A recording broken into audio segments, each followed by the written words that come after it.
बारामती पोटनिवडणुकीमधून माघार घेण्यासाठी महाराष्ट्र प्रदेश काँग्रेस सकारात्मक. थोड्याच वेळामध्ये हायकमांडच्या सोबत ऑनलाईन बैठक. दिल्लीतून निरोप आल्यानंतर काँग्रेसचे आकाश मोरे अर्ज मागे घेणार.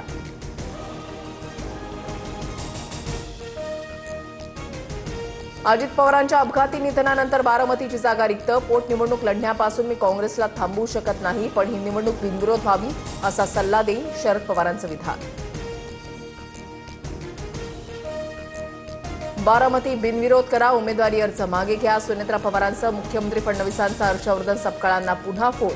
तर रोहित पवारांकडून भेट घेत अर्ज माघारीसाठी सपकाळांना विनंती.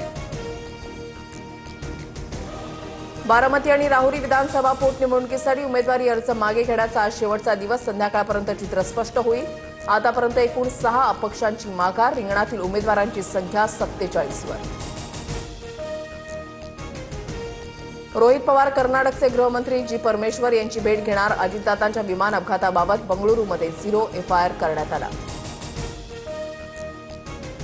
होर्मुझच्या सामुद्रधुनीतून 8वं जहाज भारतामध्ये पोहोचलं. भारतीय तेलवाहू जहाज ग्रीन आशा मुंबईत दाखल. 15,000 टन LPG घेऊन जहाज मायदेशात.